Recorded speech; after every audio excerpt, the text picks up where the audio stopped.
G'day, mate. Oh, g'day, mate. 40 here.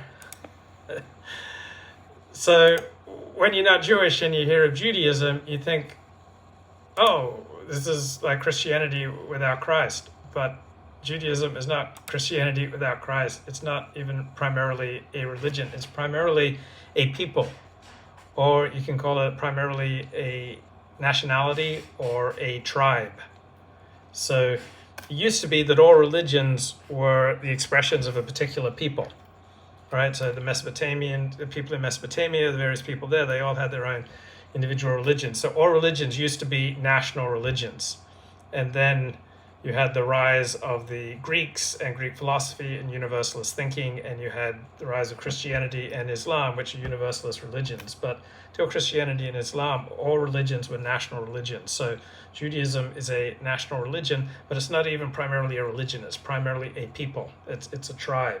And so when you hear that like such and such Orthodox synagogue is not a religious synagogue, it's not a contradiction in terms, because the Hebrew word for synagogue, Beit Knesset, means meeting place, right? Beit Tefillah means house of prayer. But a synagogue is not primarily a house of prayer. It's primarily a meeting place. It's where you get together with your tribe.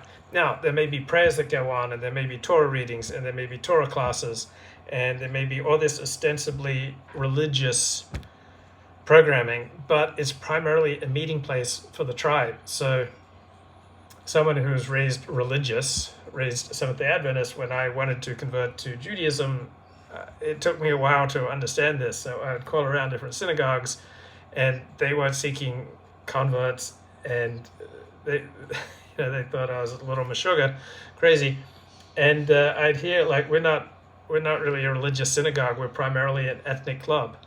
So I think it helps overall to understand religion as a subset of culture. So Australian Christianity is very different from American Christianity, right?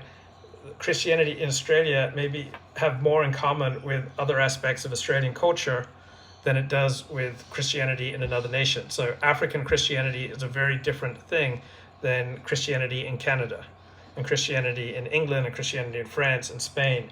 So I find it helpful to understand religion as a subset of culture. And so the type of Christianity that people in Japan practice is very different from the type of Christianity that people in Australia or people in South Africa or people in Zimbabwe or Rhodesia, Rhodesia is now Zimbabwe, but other parts of Africa or Latin America. So you may find a Jew say, I'm not very religious, and yet they may devote their life to helping the Jewish people. They may devote themselves to, say, providing security for Jewish events, or providing jobs for people, or devote their lives to, helping refugees, or some doing the synagogue's books. It's just like with 12-step recovery. Some people get solid recovery and they don't need to go to meetings anymore. Not everyone needs to go to meetings for the rest of their lives. So some people stop going to meetings, but they know that to keep their recovery, they have to be of service. And so if they're an attorney, they may provide some pro bono legal advice for people in the program. Or if they're an accountant, they may provide some pro bono accounting advice for people in the program. So if you're a happy person, you naturally incline towards giving. You're naturally inclined towards being helpful towards other people. So you'll find a lot of non-religious Jews who are presidents of their synagogue, who take on all sorts of tasks in their synagogue, that they arrange financing for the synagogue, they arrange new construction loan, or they oversee the construction. So other people say, I'm not religious, but they're very dedicated to Israel, or they're dedicated to other Jewish causes. So there is such a thing as the non-religious synagogue, because even most synagogues are not religious in the way that churches are religious. So religions make claims that they stand outside of any individual particular culture, that they represent God's will. Right? Those are the claims of religion. Right? So from an outside perspective, from a secular perspective, religion is about people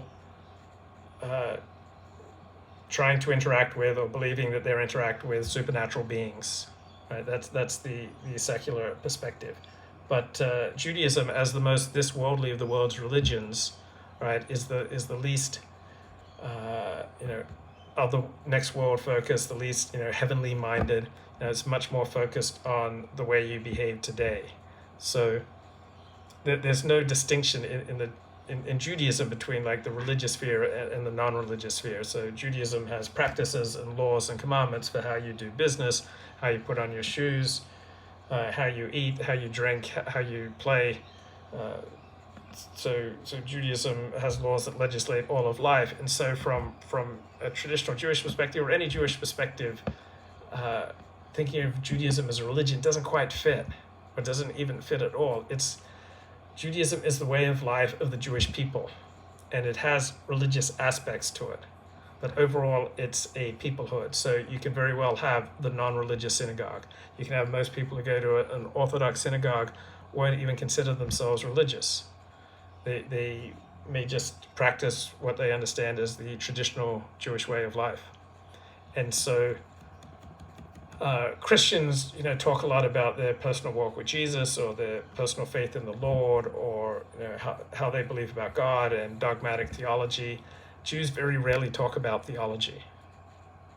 Very rare. So Jews may tell stories about God.